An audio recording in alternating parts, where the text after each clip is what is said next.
Nicole Rodríguez. En mi pantalla ya pueden ver a Daniel Lacalle, doctor en economía, profesor de economía global y finanzas, también gestor de fondo de inversiones. Él está en este momento en Madrid y le agradecemos mucho que haya accedido a esta entrevista. Tenemos 5 horas de diferencia y queremos hablar con Daniel para poner un poco en contexto la discusión que se está dando en Chile con respecto al recorte fiscal. Tenemos Sí, un endeudamiento de 42% del PIB, los montos no calzan, estamos gastando más de lo que entra, nos estamos endeudando, el país se hace más caro. Hay algunas candidaturas presidenciales que proponen recortar el gasto, principalmente Cast, que propone 6.000 millones de dólares en 18 meses. Kaiser propone más, ¿ah? Habla de 12.000, ujú, y la candidatura de Evelyn Matei un poco menos y en mayor tiempo. Todo eso, Daniel, te lo pongo en contexto para que entremos a conversar acerca de economía y esta tendencia que hay de los estados a gastar más plata.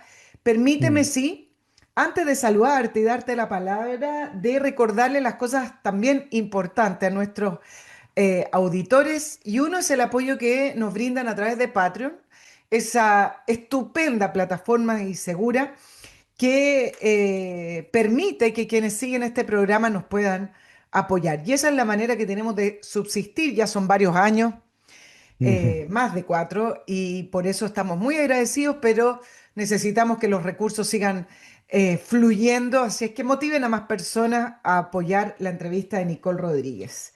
El mail del programa, nicolperiodistachile@gmail.com. Y les recuerdo este producto maravilloso, exitoso y eficiente, Oxibiota, que ha estado desde el inicio con nosotros para solucionar un problema muy común y muy difícil de solucionar, que es el mal olor. ¿Cómo se termina con el mal olor que sale de las alcantarillas, de los baños, cocina y de algunos sectores que uno no sabe muy bien desde dónde sale, incluso jardines? Bueno, se elimina con Oxibiota. Oxibiota trae varios sobres acá. Usted lo diluye en agua según las instrucciones que están acá y esa solución la vierte sobre el lugar que está saliendo el mal olor.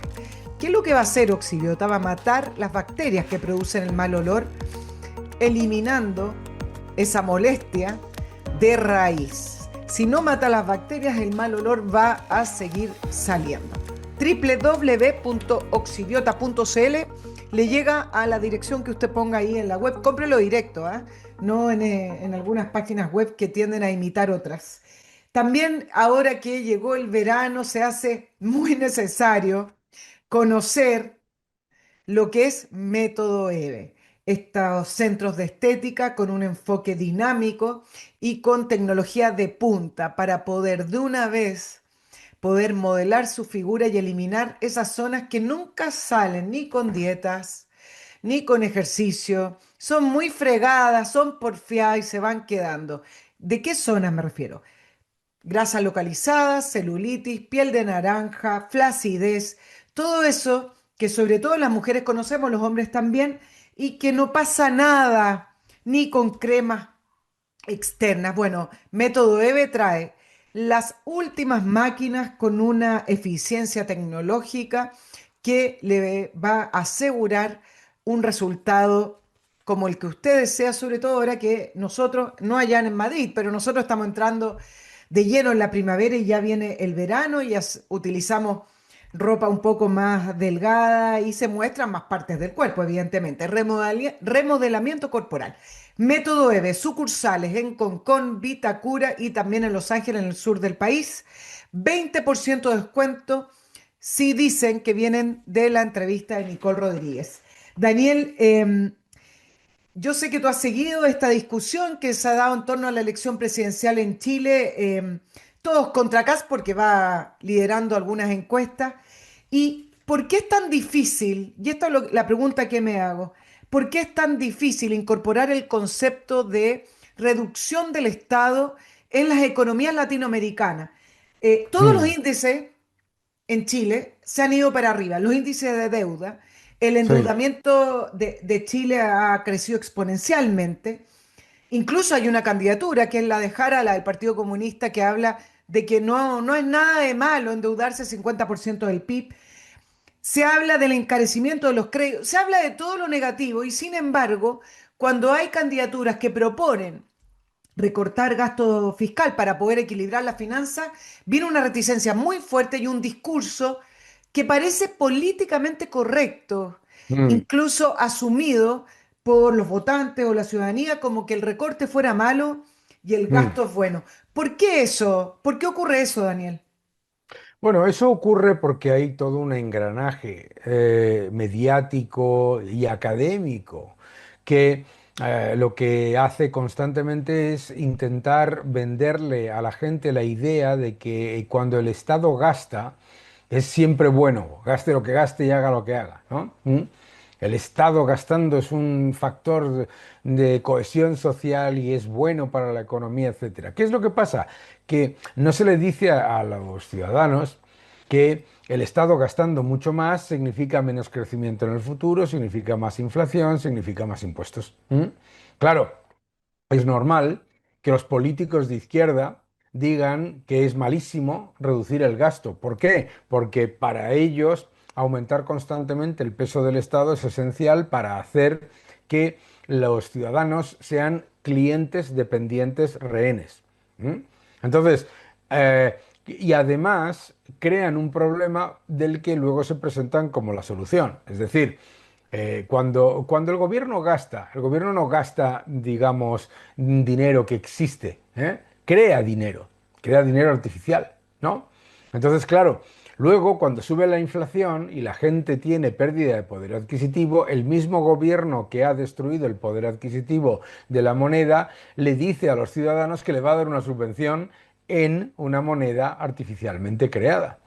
Entonces, claro, aparece un político que hace algo esencial, que es decir, tenemos que tener un control del presupuesto y no se puede estar pidiendo constantemente subidas de impuestos, porque además muchos políticos de izquierdas dicen, no se preocupen, que nosotros no vamos a aumentar la deuda porque vamos a subir los impuestos.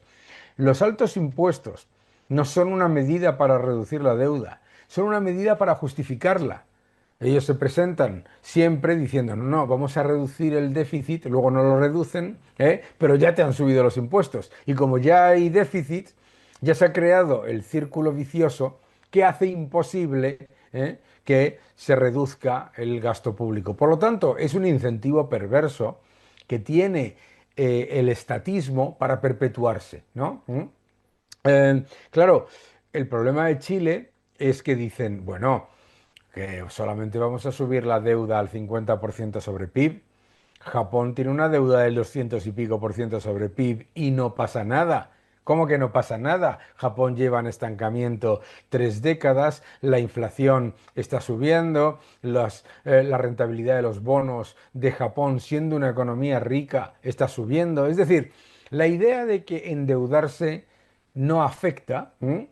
Es lo típico, es muy típico de la izquierda, porque claro, los ciudadanos no lo perciben inmediatamente, pero lo van percibiendo lentamente, ¿no? Entonces, claro, cuando veo el debate ahora en las elecciones presidenciales chilenas, pues yo digo, esto ya lo he escuchado yo en el pasado, esto lo he escuchado yo en muchos países, ¿no? Claro, pero el recorte de gasto público en Chile es más bien novedoso. Nosotros, me gustaría conocer en realidad tu mirada desde afuera, desde la perspectiva Mm. de venir de afuera. Eh, Era muy raro que en una elección presidencial hubiera un tema prioritario con respecto al recorte del gasto público. Claro, En esa línea, Chile se supone, porque el aumento de la deuda y del gasto público no fue solo este gobierno claro. la aumentó, la profundizó, pero se viene gastando un ritmo exorbitante y subiendo los impuestos Mm. a un ritmo exorbitante. Creo que esta primera campaña presidencial en la cual se está hablando de un tema que antes no se hablaba, que era recortar Mm. el gasto público para poder lograr algún tipo de equilibrio o contener la deuda fiscal. Primera vez. Y la arremetida ha sido fuerte y tengo la impresión de que está poco incorporado todavía en el votante. Está incorporado, pero poco aún, porque se mezcla con estas palabras de gasto social y Claro. programas sociales. Y quiero saber tu opinión, cómo has visto tú esta discusión en Chile. Por ejemplo, a Kast. Nombro a Kast porque es al cual la han criticado principalmente. Insisto, hay otros candidatos que hablan de Sí, recorte. sí, El de sí, Kaiser es mucho más profundo, viniendo de una escuela eso es. libertaria, habla de 12.000, el doble de Kast. Y Matei habla dentro de como un equilibrio para no desbarajustar el funcionamiento del Estado. Es un poquito más ambiguo en esa línea. Entonces, te preguntaba cómo has visto tú esto y si te sorprende que en Chile sea primera vez que haya un tema tan concentrado con respecto a la reducción del gasto en una elección presidencial en un país que se supone que era ordenado. Claro, ¿qué es lo que ocurre? Que es que Chile ha sido una anomalía durante muchas décadas. Hasta, yo diría que hasta Bachelet. ¿M? Chile era una economía que había atesorado una visión fiscal, gobierno tras gobierno, que era de cuadrar las cuentas como elemento fundamental de la política de los gobiernos, ¿no? Que, ¿por qué? ¿Y de dónde viene? Bueno, viene de que, claro, es que Chile sufrió la hiperinflación, en la época en la que se decidió que, no había, que había que pagar con una moneda completamente imposible de valorar, ¿no? Pues todos los gastos que quisiera el Estado en un momento en el que se desplomaba el precio del cobre, ¿no? Entonces, tenemos que recordar que, claro, mucha gente en Chile, mayor que nosotros, recuerda la época de la hiperinflación. Entonces, históricamente, Chile ha sido una anomalía en América Latina, en Hispanoamérica, porque estaba generalizado en el arco parlamentario la idea del control fiscal como algo normal y corriente, ¿no? O sea, cuadrar las cuentas es lo lógico. Y no se pensaba en gastos, sino que se pensaba primero en cuáles van a ser los ingresos, precisamente porque los ingresos del cobre eran volátiles, ¿no? Pues se pensaba en los ingresos y se pensaba después en los gastos. Claro. Ahora, ¿qué es lo que pasa? Pues lo que pasa es lo de siempre. Llega Bachelet y dice, no, hombre, el déficit es bueno. ¿M? ¿De acuerdo? Luego llegan y dicen, bueno, el crecimiento tampoco importa. Entonces, claro, primero el déficit es bueno, después el crecimiento tampoco importa. Frente Amplio lleva a la economía al estancamiento, en una economía que debería estar creciendo al 3, al 4%. Y claro, pues entonces el problema de las cuentas públicas de repente salta muy rápidamente. Eh, no me ha sorprendido que se hable ahora de recorte de gasto. ¿Por qué? Porque viene también un fuerte viento de cambio de mentalidad que viene de Argentina, que viene de El Salvador, que viene de muchos otros países y además, sobre todo, porque miran hacia Europa. Chile es un país muy, muy, muy cercano a Europa, ¿no? Miran hacia Europa y ven, oye, cuidado con esto de ir gastando, gastando, gastando. Francia en estancamiento, con un problema de deuda gigantesco, imposibilidad de llevar a cabo un ajuste fiscal, etcétera, etcétera, etcétera. Entonces yo creo que todo eso ha confluido en estas elecciones y yo creo que el efecto Milei también ha sido importante a la hora de entender por qué en las elecciones el debate entre gastar más o gastar menos ha estado por encima del de, digamos, puramente cuadrar las cuentas, ¿no? Claro, ahora voy a hablar de mi ley, te voy a preguntar acerca de cómo lo está haciendo, porque me parece que tiene una misión un poco más allá de Argentina, ¿no? Con respecto a Claro, a quienes pretenden incorporar el concepto de un Estado más pequeño en Latinoamérica. Ahora, claro. se critica acá, también a Kaiser, con respecto a que su recorte, lo que está planteando, carece de evidencia. Y la crítica apunta a, no lo va a poder hacer porque no ha podido explicar cómo lo va a hacer. Y yo te quiero preguntar, ¿qué tan difícil es recortar 6.000 millones de dólares?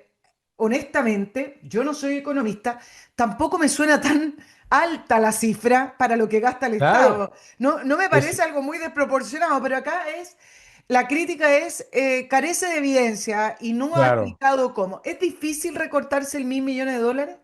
En no es 18 meses, difícil. lo que planteó. No, sí, 18 meses. Claro, piénsalo por un momento, ¿no? Lo fácil que ha sido. Recuerda que el gobierno de Boris eh, se ha presentado como diciendo nosotros vamos a entregar las cuentas saneadas. ¿M? Y lo repite constantemente, como una persona muy... y este año, con crecimiento económico, vuelve a revisar al alza sus propias estimaciones de déficit, ¿no? Un déficit que no deja de ser un 2% del Producto Interior Bruto. Entonces, ¿por qué se pueden recortar 6.000 millones? Por la misma facilidad con la que se han aumentado 6.000 millones. Porque muchas veces, tú has dicho lo de la palabra gasto social. Este es el caballo de Troya de la izquierda. La izquierda habla, no, es que esto es gasto social, estos son transferencias que van a los más necesitados, no sé qué, no sé cuántos. Pero no es cierto. Lo que se genera es un enorme gasto clientelar en agencias en las que van acaparando puestos de la gente cercana a su ideología con un doble objetivo. Número uno, el de, como decía antes, crear una sociedad dependiente. Y número dos, y más importante, que si por las elecciones pierden el poder, tienen un enorme montón de agencias y de entes a los que acudir y en los que permanecer hasta que vuelvan, si es que lo hacen, a recuperar el poder. Entonces, lo primero que tiene que entender el ciudadano es que cuando te hablan de un aumento de gasto del 1,7-2% anual, eso lo va a pagar en el futuro o con mayor inflación o con mayores impuestos, ¿m? O con las dos cosas a la vez. Es decir, la inflación, que es el impuesto de los pobres, ¿m? Claro, muchos, la izquierda le dice, no, no, no, tú no te preocupes, que a los pobres no les Perdón, de vamos a los subir el pobres y la impuesto. clase media que cada vez Sí, se... de todo el Ah, mundo. claro. Sí, de todo el mundo. La inflación es el impuesto escondido, pero mucha gente le llama el impuesto de los pobres Sí, sí, para porque a los entenderlo. pobres se les dice, no te preocupes si tú no vas a pagar impuestos y te voy a dar un montón de cosas en una moneda que no vale nada y luego te vas a la situación argentina. Entonces, a mí me parece que es muy importante que Chile, que todavía tiene un nivel de deuda controlable, que todavía tiene un nivel de gasto público en el que cuando toca hacer recortes, los recortes se pueden hacer en aquello que no es importante para la sociedad, ni mucho menos. Es importante que exista este debate ahora. El problema es cuando este debate que estáis teniendo en Chile se da, como está ocurriendo ahora en Francia, con una deuda del ciento y pico por ciento sobre PIB, con un déficit del 6% del Producto Interior Bruto y con un sistema de pensiones completa y absolutamente insostenible, ¿no? Claro, pero hay países más fuertes que otros. Y, Mm, por ejemplo, Japón, que sí, tiene un déficit arriba del 100, me nombraste sí. Francia, y la pregunta es, bueno, pero si nosotros tuviéramos ese nivel de déficit, estaríamos mucho peor que Francia, que es una potencia mundial, o que Japón, que es una potencia mundial en varias líneas. No es lo mismo un país en vías de desarrollo o subdesarrollado como nosotros con un crecimiento que 1,6 o 2% y ya llevamos Ujú. varios años, versus estos países que además tienen una plataforma, un sustento importante, por ejemplo, en el caso de Francia, la Unión Europea. No es lo mismo, ¿no, Daniel? Es Claro decir, que no es lo porque nos mismo, claro. mucho discurso acá, hay un candidato que se ha repetido varias veces, que Marco Enrique Ominami dice, bueno, pero si Sí, Francia tiene una deuda de tanto y va nombrando, y claro, son países mucho más fuertes económicamente que nosotros. Imagínate la deuda de pero, Estados Unidos, pero no, no pero son equiparables, ¿no? no solamente no son, son completamente equiparables. ¿Por qué? Porque claro, te dicen, "No, hombre, pero si Francia tiene mucha más deuda que nosotros. Y claro, pues, y si Francia está en una crisis de deuda, y lleva en estancamiento 3 décadas, y tiene un sistema de pensiones completamente insostenible, ¿no te está diciendo que no deberías hacer lo mismo? Claro, o sea, en realidad lo que ocurre es que en América Latina se habla de las economías domésticas como si fuesen, tú has dicho muy bien, ¿no? Son más débiles y las de los países desarrollados son más fuertes. No, vamos a verlo desde otro punto de vista. No es debilidad y fortaleza, sino es acceso a crédito. Y la cuestión es que el hecho de que yo tengo una empresa, ¿no? Y hay una empresa, yo qué sé, imagínate, pues una gran empresa, ¿no? Que está mucho más endeudada. El hecho de que esa empresa esté mucho más endeudada no es una razón para que me endeude yo.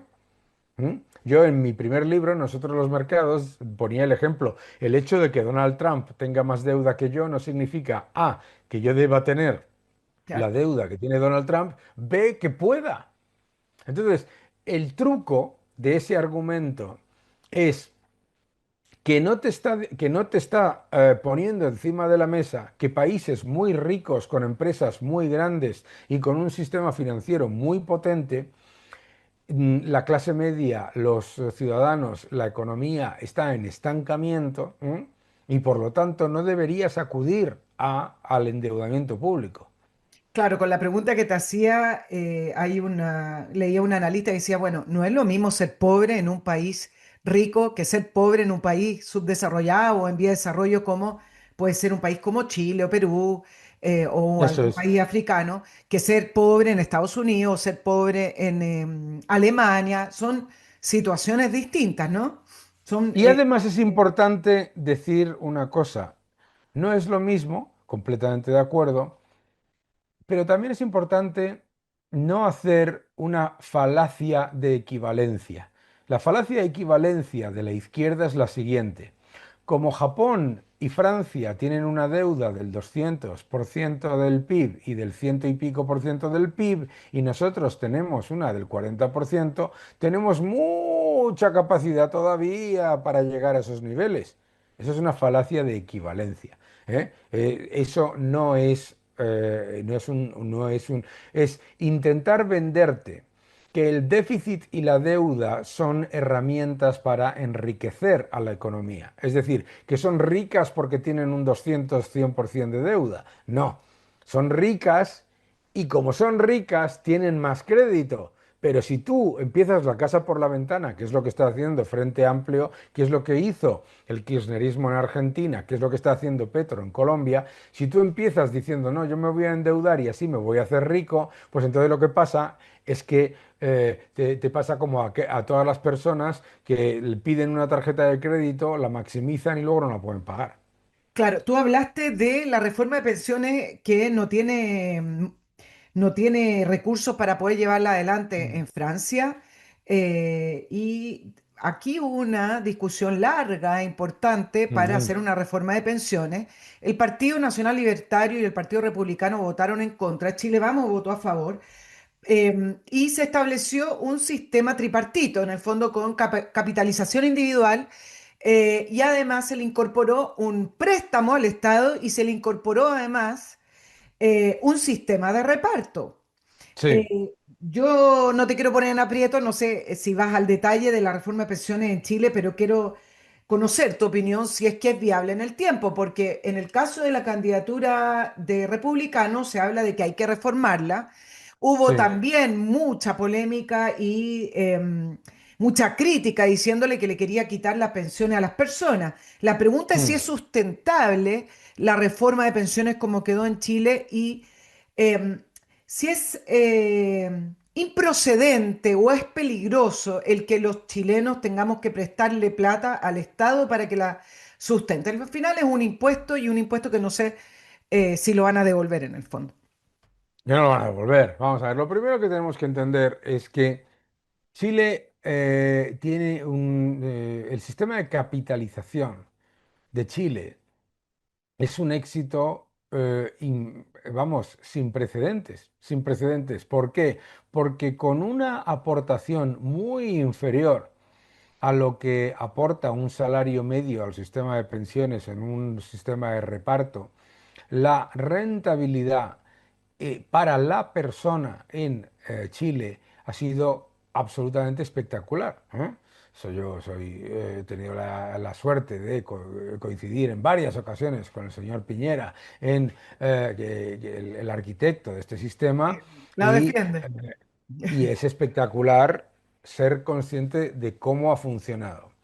Ahora, yo puedo entender que el Estado quiera dar una pensión de reparto a las partes más desfavorecidas, ¿ok?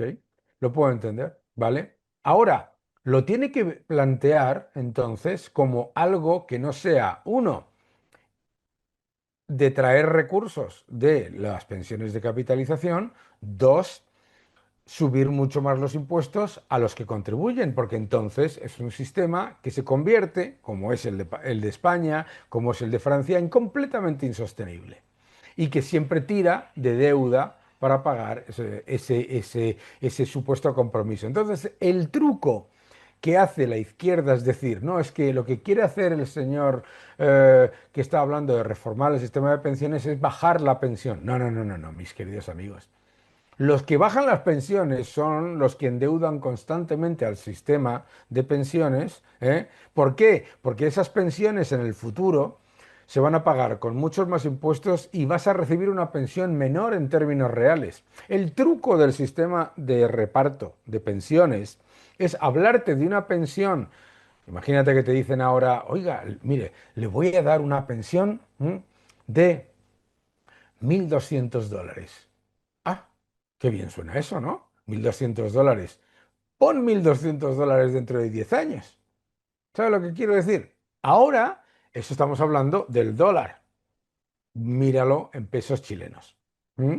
¿De acuerdo? ¿Eh? Claro, dices, oiga, que me van, o sea, el engaño del sistema de la izquierda es que te dicen que el Estado te garantiza algo que te lo garantiza con una cosa que se llaman derechos contingentes. Derecho contingente es literalmente si hay, si hay dinero, ¿entiendes? Claro. Entonces, ¿qué es lo que pasa? Que te están diciendo que te van a dar algo que vas a pagar muchos más impuestos, vas a recibir menor pensión en términos reales y además te vas a jubilar más tarde. Ahora, toda esta gente en Colombia me decían el otro día, oye, pero ¿por qué no podemos poner el sistema alemán? Digo, no sé si has leído las noticias, pero es que en Alemania tienen que subir la jubilación a los 73 años porque el sistema está quebrado.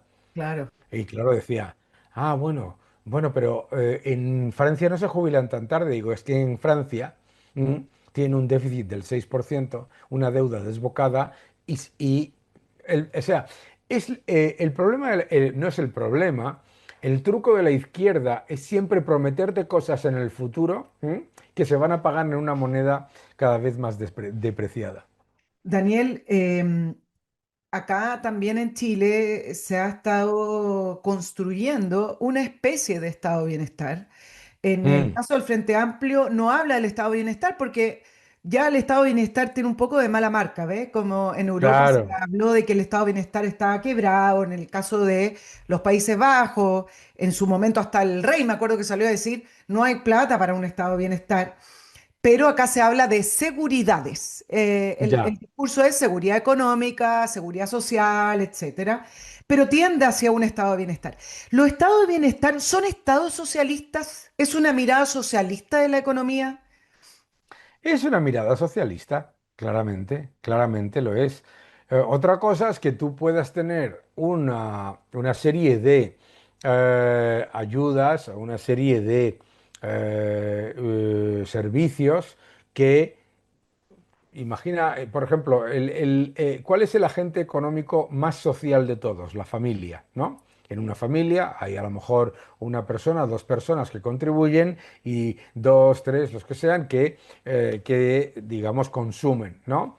Pero la razón por la que es el Estado el agente económico más social es ¿por qué? Porque lo que está utilizando es recursos de ya. ¿Mm? ¿Cuál es el problema del mal llamado estado de bienestar? que no es un estado de bienestar, es un bienestar del Estado. ¿M? Es una maquinaria burocrática que te promete derechos, pero en realidad no te da nada más que mayores impuestos, más riesgo de inflación y estancamiento económico futuro. Entonces, que puede haber una serie, que hay una serie de mecanismos en los que el Estado puede dar una serie de servicios sin caer en el asistencialismo y sin caer en el socialismo. Claro que los hay, pero, pero sí hay que ser cautelosos porque, eh, claro, no hace tanto tiempo que Chile tenía hiperinflación, no hace tanto tiempo que es que la gente parece olvidarse que los procesos de elevadísima inflación no son casualidades, Claro, son ahora, estados que, sí, perdón, sigue nomás, te no, interrumpí. no, no, que son estados que gastan mucho más de lo que ingresan y lo financian con emisión monetaria. Claro, ahora se dice, bueno, pero Chile no está en la ruina, algunos quieren, los analistas y también algunas candidaturas. Chile no es eso que están describiendo, en el cual estamos muy mal y hay que hacer una especie de limpieza y de hacer medidas extremas. ¿Te parece que Sí. Chile necesita medidas ya más extremas para poder enderezar y encaminar su economía, Daniel? Bueno, lo primero que tenemos que entender es que, fíjate, los ajustes y las reducciones de gasto, cuando se tienen que hacer, es precisamente cuando estás bien y no son extremos. ¿Me entiendes? Lo que no tiene ningún sentido es esperar a entrar en una crisis de deuda y entonces que te digan, ah, bueno, entonces no se, entonces le vamos a quitar la pensión. ¿Sabes? O sea, se está acusando de radical y de extremista a los que lo único que están haciendo es decir, oiga, ahora es precisamente el momento para hacer esa reducción de gasto. ¿Por qué? Porque ahora es asumible y no va a tener un impacto social y no va a tener un impacto inflacionario y monetario. Es decir, el argumentario es, bueno, como todavía no ha pasado nada, vamos a acelerar. ¿Qué es lo que pasa si tú vas por una carretera a 100 kilómetros por hora y dices, como no me he matado todavía, vamos a acelerar? Que terminas teniendo un accidente. ¿De Claro, claro. acuerdo? Entonces, Ahora, la, se está acusando de radical y de extremista al que está diciendo, oiga, vamos a hacerlo ahora y no nos vamos a encontrar con un susto, a lo que ustedes están diciendo que es no pasa nada y cuando nos llevamos un susto le echamos la culpa al Fondo Monetario Internacional, al Banco Mundial y al neoliberalismo, eso por supuesto, ¿no? claro, el economista Joseph Stiglitz, que vino a Chile Sí, y estuvo por Latinoamérica, dijo una frase que vale la pena analizar, porque parte de la izquierda en Chile habla de las críticas al neoliberalismo. En el caso de Boric, que es más extremo, con el Frente Amplio, propusieron que Chile fuera la tumba del neoliberalismo. Pero en sí. general, prácticamente todas las reformas han sido para poder ir limitando lo que se conoce como el neoliberalismo o el liberalismo. Bueno, Joseph Stiglitz vino a Chile y dijo que Chile ya era la tumba del neoliberalismo.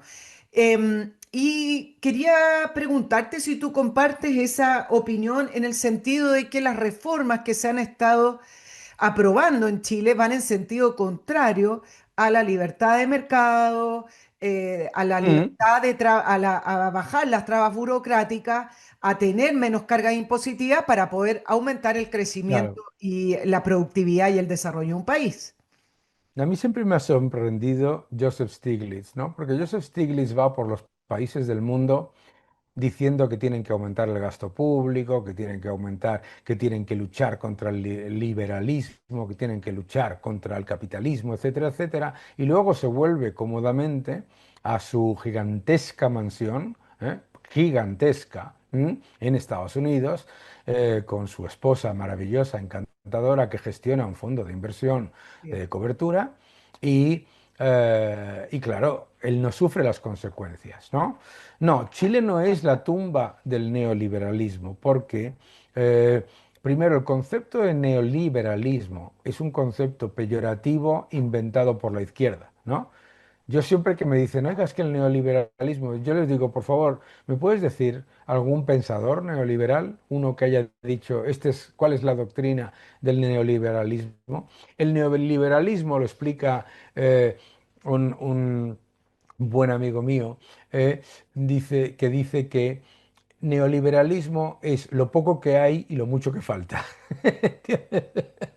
Claro. Entonces, Chile es la... No, ¿sabes por qué se dice eso? Porque, claro, lo que intenta vender no solamente Frente Amplio, sino muchos otros, es, usted está en un país que ha conseguido un nivel de prosperidad, como el que ha conseguido Chile, que es espectacular en muchísimos años. Y eso está garantizado. Y de ahí vamos a más. El problema es que la riqueza o se crea o se destruye, y lo que ellos hacen es destruir la riqueza. Entonces, efectivamente, cuando se convierten en la tumba del liberalismo, se convierten en la tumba de la prosperidad. Y Paul Krugman, Matsukato, Stiglitz y todos estos se vuelven a sus puestos y a sus vidas muy, muy, muy cómodas y no sufren los efectos, ¿no? No podemos olvidar que Stiglitz decía que las políticas que estaba llevando a cabo Cristina Fernández de Kirchner en Argentina eran espectaculares y que lo que estaba haciendo Chávez en Venezuela era buenísimo. Sí, voy a volver a Chile, pero ya que mencionaste a Cristina Kirchner, mencionaste a Milei, lo de Milei cuando gana el gobierno y promete hacer un cambio radical de la economía en Argentina, uno entendía que aquí había algo más que se podía traspasar al resto de los países de Latinoamérica. Sí, Hasta este momento y en esta semana, además, con una pequeña crisis política con respecto a un candidato a diputado que tuvo que bajar su candidatura por verse inmiscuido también en un tema de corrupción sí, con un empresario. ¿Cómo tú evalúas lo de Milei? Algunos dicen, no ha hecho todo lo que prometió, otros dicen, algunos analistas dicen, ha hecho suficiente para poder ir corriendo a Argentina y enderezar su economía, y otros dicen, va a subir un poquito como la espuma, pero va a volver a caer la Argentina en un nuevo presidente que represente a Cristina Kirchner o que represente sí. el peronismo. Quiero saber tu mirada con respecto a Milei y si está haciendo lo que tiene que hacer. Bueno, Milei está haciendo, obviamente Milei lo que no hace son milagros. Cuando Argentina lleva en estancamiento y en depresión económica décadas, ¿no? Obviamente no se puede hacer todo. Muchas veces, ¿sabe lo que pasa? Mira, uno de los grandes problemas que tiene el liberalismo es el fuego amigo, ¿sabes? ¿Mm? Los, los libertarios, los liberales que siempre acusan a los gobiernos afines de que no hacen suficiente, que piensan que la economía es una hoja de Excel, ¿no? Milei está haciendo un trabajo ímprobo en Argentina con una minoría, ¿m? Y está haciendo todo lo que puede para reordenar la economía argentina, pero es muy complicado y a pesar de todo eso ha reducido la pobreza, la economía crece, la inflación está bajo control, se están haciendo Treinta muchas por cosas. ciento creo que es la última cifra de inflación en Argentina. Sí, pero fíjate que eso es 30% anualizado. Sí, Eso significa que la inflación mensual ya está por debajo del 2%. ¿Eh? Vale. Obviamente hay que hacer mucho porque, claro, el nivel de inflación que heredó era del 25% mensual. Mensual.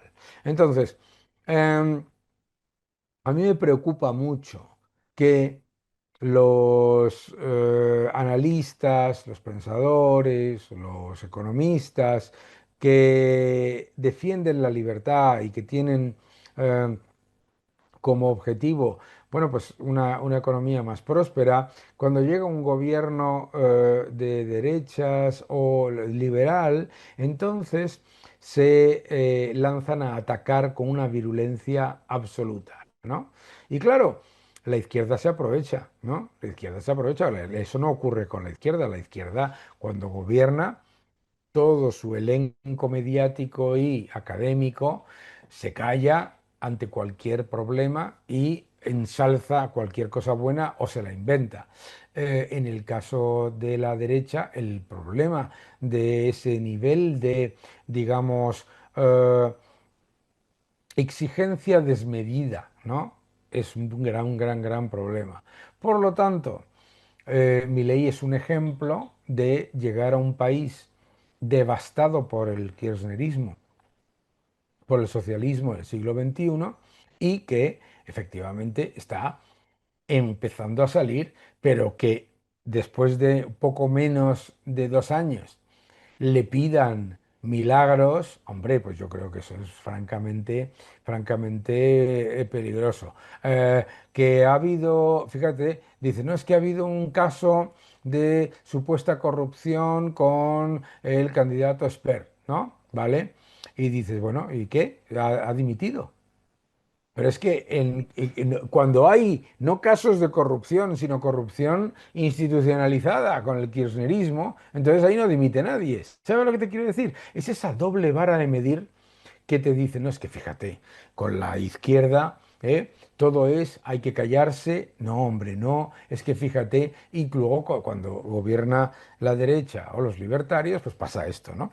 Yo creo que, y pasa también.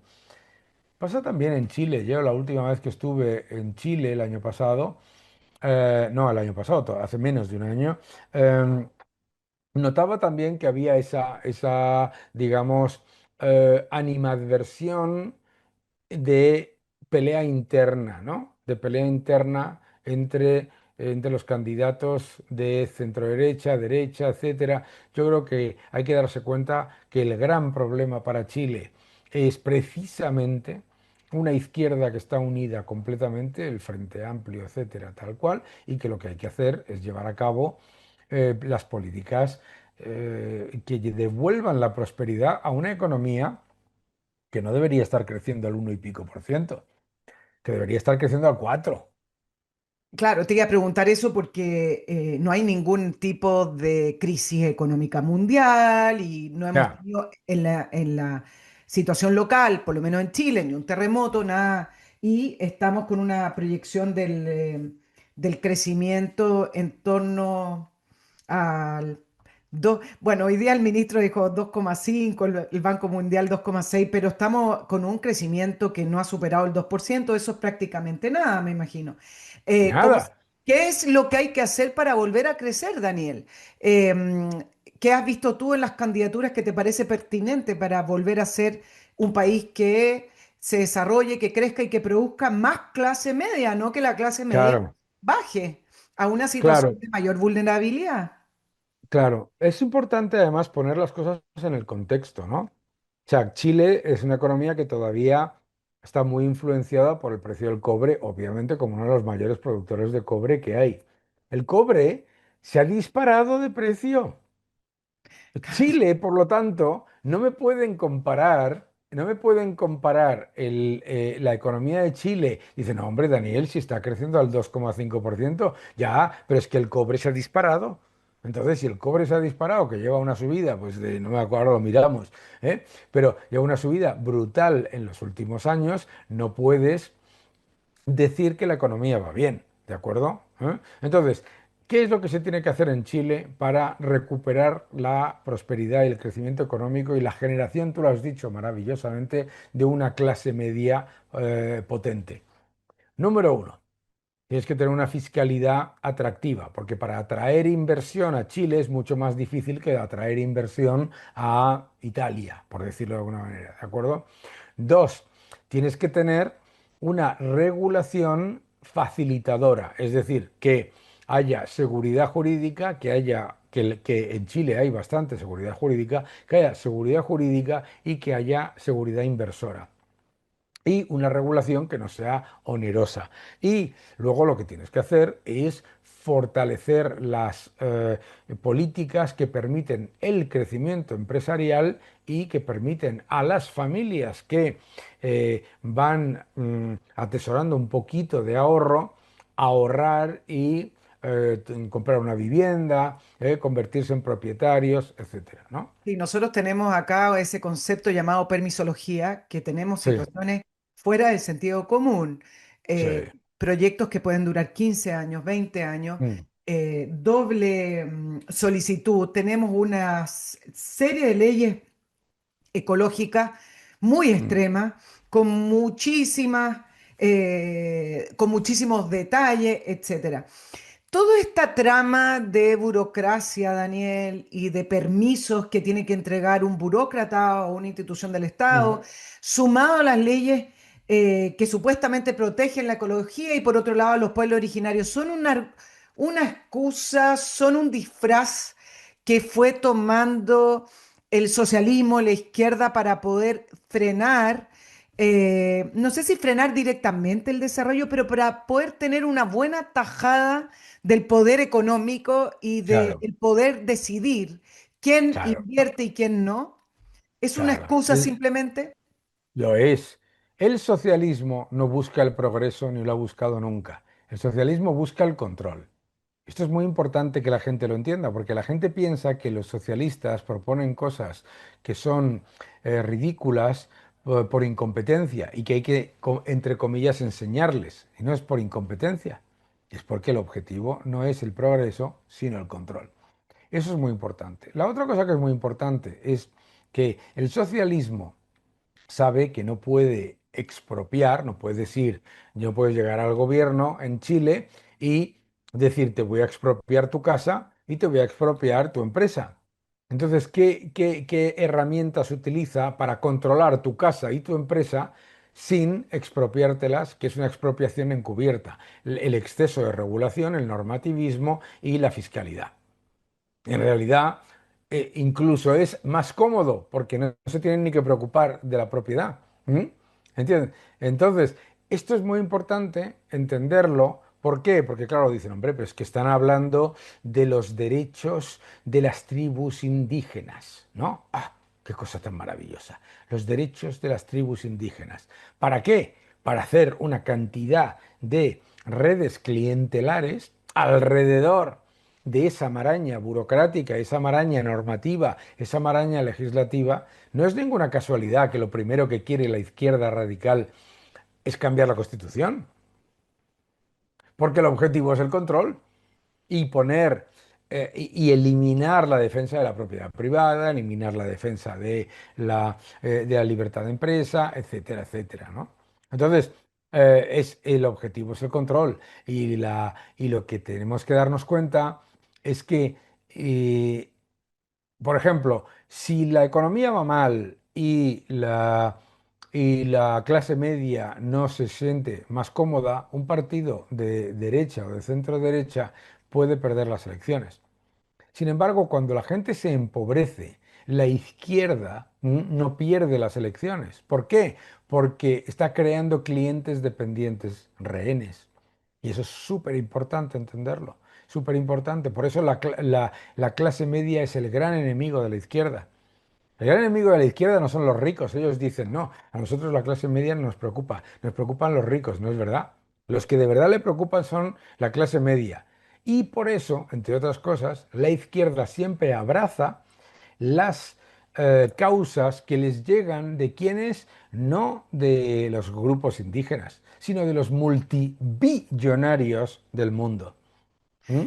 Sí, voy a hablar un poquito de eso, pero antes, para quedarme en la región, lo que me parece que hace fuerte la postura de Milei, no sé si lo va a lograr y no sé en qué etapa del camino está, Daniel, es que él viene de una escuela doctrinaria económica que habla de los libertarios y de la escuela Claro. austríaca. Mm. Eh, entonces tiene una raíz desde donde poder ir desarrollando sus políticas públicas. En Chile, por primera vez hay un partido que acoge a esa escuela, que es la escuela austríaca. Y te hago esa introducción para preguntarte si lo de Milei y llegar a ser exitoso se podría traspasar. mm, de una manera más masiva la Escuela Austríaca de Economía en Latinoamérica, siendo que acá no llegó el tema de la escuela austríaca, no se enseña en las cierto, universidades, y a lo mejor lo de Milei es un experimento, no digo un experimento metido por alguien que tiene un objetivo, una conspiración, sino que a lo mejor lo de ya, Milei termina siendo un experimento que si llega a ser exitoso, podría masificar las ideas de una escuela austríaca que quiero, no sé si tú me lo puedes responder, ¿por qué esas ideas no llegaron a Latinoamérica? Por ejemplo, llegaron los de los Chicago Boys, acá en Chile claro. conocemos la historia de memoria, pero la escuela austríaca no. ¿Por qué no llega la escuela austríaca a la política en general, no solamente en Latinoamérica, sino en la mayoría de los países? Porque es una escuela en la que hay un desapego enorme con respecto al Estado, ¿no? Ya. Mientras que, por ejemplo, la escuela de Milton Friedman, etcétera, está íntimamente relacionada con la actividad de gobierno. Entonces, eso es normal. Ahora, Milei ya ha tenido éxito. Milei ya está en el proceso porque él ha entendido perfectamente que no solamente es una cuestión de tener éxito económico, que lo está teniendo, sino de dar la batalla de las ideas. Y fíjate cómo en Chile el debate político ha pasado de ser una especie como de aburrimiento entre tecnócratas a ser la batalla de las ideas. Y a mí me parece muy inspirador el hecho de que en Chile, bueno, pues podrán discrepar por un lado o por otro, pero que haya toda una nueva forma de pensar dentro del centro y la derecha que entienda que lo que tienes que dar es la batalla cultural, no solamente hablar de ser el fontanero de la gotera del anterior. Daniel, antes que se nos vaya el programa, y esto también va a venir para Chile o está viniendo, tiene que ver con una postura de la gente, una situación de las personas, y es que la plata no alcanza. Si tú vas a Europa, Ya, tú vives en Europa, en la clase claro, media no le mm, alcanza, vienes a claro, Chile, a la clase media no le alcanza, y los jóvenes que pueden mm, tener doctorados, que en la antigüedad, con un título universitario y además, si le sumas un doctorado más aún, tenía un futuro asegurado. Hay una situación común entre esos jóvenes de allá de Europa y esos jóvenes de acá en Chile en que no está alcanzando y donde más se refleja claro. es que el acceso a la vivienda se hace prácticamente imposible. Eso es una falla del liberalismo. ¿Por qué está tan pesada la carga que la plata no alcanza y que la clase media cada Mm. vez es menor? Claro, la gente dice, oye, pues, da igual cuando el gobierno gasta mucho más de lo que ingresa, da igual cuando el gobierno se endeuda, da igual, y luego dice, ay, que no me puedo comprar una casa, ay, que no me puedo, porque claro, la inflación no es la subida de los precios, la inflación es la pérdida del poder adquisitivo de la moneda. Y la vivienda se encarece mucho más que los salarios permiten pagar porque se está destruyendo el poder adquisitivo de la moneda vía la emisión constante que es el gasto público. ¿De acuerdo? Entonces, lo que la gente no entiende es que la vivienda cara y escasa no es una fatalidad, es una política de la izquierda que no quiere propietarios. ¿Por qué? Porque la clase media propietaria, al tener mayor libertad económica, es mucho más crítica. ¿Mm? Entonces, entonces, por un lado, hacen que lo que ganas cada vez tenga menor poder adquisitivo, ¿ok? ¿Mm? Y por el otro, esa pérdida del poder adquisitivo de la moneda se traslada a un precio inasequible de la vivienda, no solamente de la vivienda, sino de los activos reales, ¿no? ¿Mm?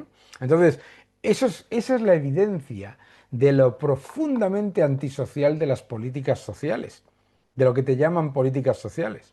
Claro, y cuando hablamos de Europa, en general estamos hablando de quienes pertenecen a la Unión Europea y la Unión Europea tiene una carga burocrática y un nivel impositivo que es Claro, altísimo. Me imagino que en eso podemos empalmarlo o compararlo con Latinoamérica. No tenemos la Unión Europea, pero sí estados muy grandes claro. y estados muy gastadores. ¿Crees que la Unión Europea, si no se reforma, va a hacer caer... no sé si, mira, no sé cómo plantearte esta pregunta. ¿Va a hacer caer el sistema económico de la Unión Europea? Y te lo pregunto, ¿en qué línea? No, Se no, dice, dime, esto, esto está implosionando, implosionando, pero claro, como implosiona no es como una crisis brutal, sino las pensiones cada vez son más bajas, a pesar del, o sea, lo que genera todo esto que estamos hablando es estancamiento secular. ¿M? ¿De acuerdo? Y por supuesto, no es tan, digamos, severo como una crisis de las que viven de vez en cuando, yo que sé, la crisis tequila de México o la crisis de hiperinflación de Chile. Entonces, por eso es tan importante no copiar a la Unión Europea. claro, las políticas. Claro, te lo preguntaba en qué línea, que uno ve gobiernos más débiles y un ciudadano Mm, más encrispado. Eh, claro, y leía unos textos acerca de la relación que hay de la clase media para sustentar las democracias. Mira lo que te estoy diciendo. Entonces, la proyección se puede hacer en el sentido de que si las economías siguen siendo tan asfixiantes para las personas mm, y no producen el progreso que pretenden producir o que prometen producir, podemos llegar a una situación en que las democracias, como lo estamos viendo acá, quizás en un país como El Salvador, donde la inseguridad claro. y el subdesarrollo permitió la elección de un Bukele, que podemos discutir si es antidemocrático o no, pero ha logrado ciertos triunfos en seguridad y en economía. El punto es si puede sobrevivir la democracia con economías que se han restringido cada vez más, con cargas burocráticas cada vez más, sin una La economía democracia, liberal en el fondo. la democracia no sobrevive al socialismo. Claro. Entonces, la única manera en la que se perpetúa la democracia es con instituciones independientes, con una clase media potente y con una economía de libre mercado que permite que las pequeñas empresas crezcan, que las grandes se fortalezcan y que los ciudadanos sean más ricos. ¿Eh? La democracia es un lujo de los países desarrollados que son desarrollados porque se han enriquecido. Pero cuando las políticas socialistas introducen el empobrecimiento generalizado, se pone en peligro la democracia. Eso es lo que pone en peligro la democracia. Por lo tanto, lo que hay que hacer es defender la libertad económica y la libertad empresarial para evitar que se destruya la democracia. Dos cositas, Daniel, ¿cómo te explicas que conociendo de forma empírica y en vivencias personales el socialismo en Chile, una candidata que representa la extrema izquierda, que además ella pertenece al Partido Comunista, tenga actualmente casi un 30% de apoyo que no baja en las encuestas? ¿Cómo se explica eso uno? Se explica porque durante décadas se ha blanqueado en Chile. Vamos, pones Netflix, ves una serie chilena y parece que en la época de Allende, pues esto era una maravilla todo, ¿no? Se ha blanqueado, ¿eh? la época de Allende como si hubiese sido todo, pues un maravilloso sueño que fue interrumpido por un golpe militar. Esto es un grave error cometido por el centro derecha, que ha sido permitir que se defienda una narrativa de una época negra. Eso no significa defender la dictadura de Pinochet. O sea, cuando criticas a Allende, te dicen, es que Pinochet. No No, no, son no. cosas distintas, sí, claro. Son dos cosas distintas. No, Es no que, son tan distintas porque es causa-consecuencia, pero son eso distintas. es, Claro. causa-consecuencia. Entonces, no, no, no, no me vengas aquí con esto. Es que este señor hundió Chile, ¿de acuerdo? Hundió Chile. Y esto es importante, hundió un país rico. Entonces, no es fácil de hacer. ¿Eh? Pues se ha blanqueado a Allende. Y además es muy típico de la academia y muy típico del entorno de las artes, eh, que al socialismo se le juzga por sus intenciones, ¿no? Entonces, claro, dicen, hombre, pero Daniel, ¿cómo criticas a Boric si dice que lo que él quiere es reducir la pobreza? ¿Estás en contra de reducir la pobreza? No, es que él podrá decir lo que quiera, pero sus políticas no reducen la pobreza, ¿sabes? Entonces, hay como un halo de buena voluntad, ¿no? El otro día me decían, bueno, es que es verdad que el chavismo ha sido un fracaso, pero se hizo con muy buena voluntad. Y digo, pues es que de buena voluntad está lleno el infierno. Entonces, eso es lo que pasa. Y por eso es tan importante la batalla cultural. Porque yo recuerdo cuando iba a Chile y oye, pues cada uno hace lo que quiera. Ibas a Chile y mientras veías a la izquierda constantemente dando la batalla cultural, veías al centro derecha hablando así, digamos, de manera como cauterizada, como no hablando de ideas, sino de gestión. Y claro, pues, ¿quién ha votado alguna vez a un contable? Nadie. ¿Sabes? Entonces, hay que dar la batalla cultural, ¿no? Esa es la cosa. Cuando llegue un gobierno, lo más probable es que sea de derecha por lo que dicen las encuestas en segunda vuelta.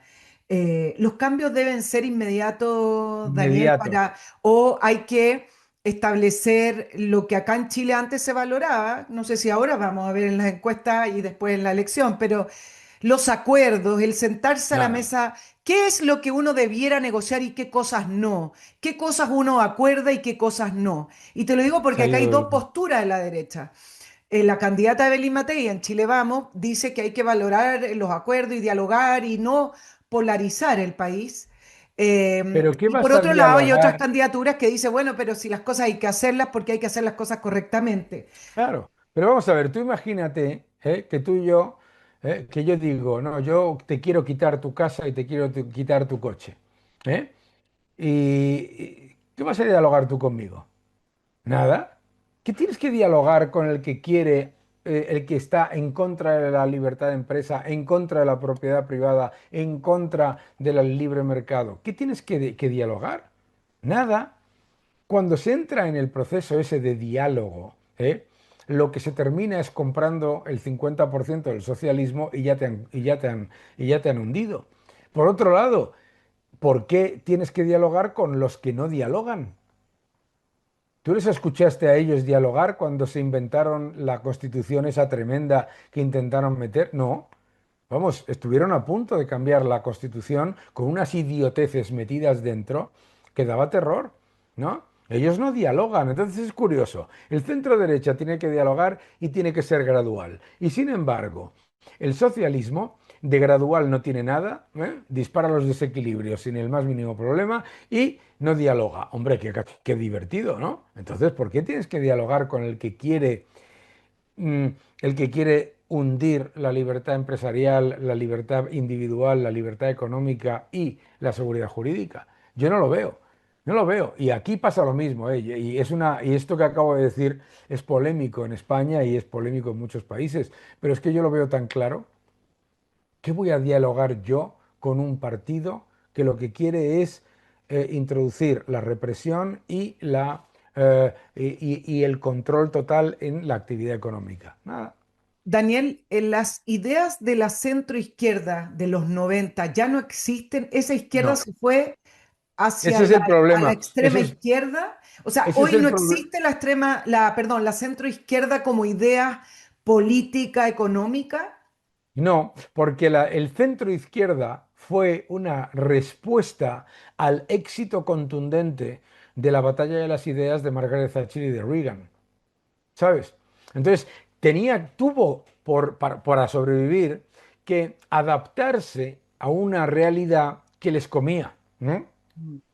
Pero ese centro izquierda ha desaparecido hace mucho tiempo y el gran problema del centro derecha de América Latina, de Chile, de Europa, etcétera, es que sigue pensando nostálgicamente que en algún momento va a volver eso que llaman la izquierda moderada, ¿m? Que solamente está en la mente de los políticos de derecha. Es decir, la situación polarizante de las posturas políticas no es un tema de deseo, no es un tema No. es un tema de realidad con respecto al enfrentamiento de ideas que son distintas y modelos de sociedad que son distintos. Y además está muy bien. La gente dice, es que hay que evitar la polarización. Digo, ¿por qué? ¿Por qué tengo yo que evitar el choque de ideas con gente que está proponiendo cosas que son, que yo sé que son malas o que yo estoy convencido que son malas? ¿No? Es más, ¿por qué tengo que evitarlo cuando ellos en la izquierda no lo evitan, sino que lo incentivan, ¿no? Entonces, yo siempre digo, no, que haya debate de ideas y que haya confrontación de modelos y que la gente tome decisiones conscientemente, eso sí. ¿M? Y si tú decides que sea inequívocamente, que no te engañen. Esa es tu idea. Daniel, por último, ¿cómo es que se revitalizaron estas ideas que han sido probadas como un fracaso para el desarrollo de las sociedades? Estas ideas han sido a lo largo del tiempo amparadas por instituciones multilaterales, no Claro, sé si la OCDE, el Banco Mundial, el claro, FMI. Tú me dirás, claro. pero ¿cómo es que volvieron a resurgir cuando se supone que el fin de la historia ya había venido, no había nada más que discutir? No, no, si es que había mucho que discutir. Claro. La izquierda, cuando cae el muro de Berlín, se da cuenta de que no va a ganar las elecciones y no va a tomar el poder con los mensajes de la lucha de clases y la dictadura del proletariado. Proletariado. ¿M? De- entonces, ¿qué es lo que hace? Y además, conscientemente, el Foro de Sao Paulo, el Grupo de Puebla, deciden adoptar y cooptar todas las causas aparentemente sociales para introducir el caballo de Troya del comunismo. El medio ambiente, los derechos de la mujer, la paz, etcétera. Entonces, claro, tú dices, es que estas políticas son un desastre. Ah, es que estás en contra del medio ambiente. No, no es que esté en contra del medio ambiente, es que tú estás destruyendo la economía, ¿no? Entonces, el error yo empecé la presentación de mi libro de El nuevo orden económico mundial diciendo que es que Fukuyama estaba equivocado, que no había el fin de la historia, que la historia de hoy es exactamente la misma y la misma polarización de modelos económicos y sociales que había antes, que la caída del muro de Berlín fue una anécdota. ¿Mm? Muy Claro, bien. claro, ahora defienden el multilateralismo porque también en este multilateralismo se ha producido una capa, No, una y porque élite sobre todo, que ha sido es que dices, favorecida claro, es súper fácil. económicamente y con Es las que yo, ideas, ¿no? no, y porque es muy fácil. Tú dices, no, es que yo defiendo el multilateralismo. Ah, es decir, lo que tú defiendes es unirte a 70 y tantas dictaduras, y decir que es que estás defendiendo la democracia. Anda ya. Bueno, Daniel, muchas gracias por estar hoy en la entrevista de Nicole Rodríguez desde Madrid con esta explicación tan sencilla y directa con respecto a estos debates que se dan en torno a la economía, a los modelos sociales que estamos viviendo acá en Chile, déficit fiscal, etcétera. Doctor en economía, máster en investigación económica. Y yo te tengo acá más o menos unos 6, 7 libros. Yo no sé si me quedé atrás, Daniel. Bueno, ya está el octavo, Ya el está el octavo, ya octavo, lo si tienes. quieres me lo ¿Eh? muestra. El nuevo Bueno, orden económico mundial, ya en tercera edición, para todo el que le interese. bueno, que tengas allá un fin de jornada para ti, para mí no tanto, que esté muy bien y espero tenerte en una próxima oportunidad. Chao, chao. Muchas gracias y un fuerte abrazo. Gracias. Les recuerdo el mail del programa, nicolperiodistachile@gmail.com. Nos vemos la próxima semana. Chao, chao.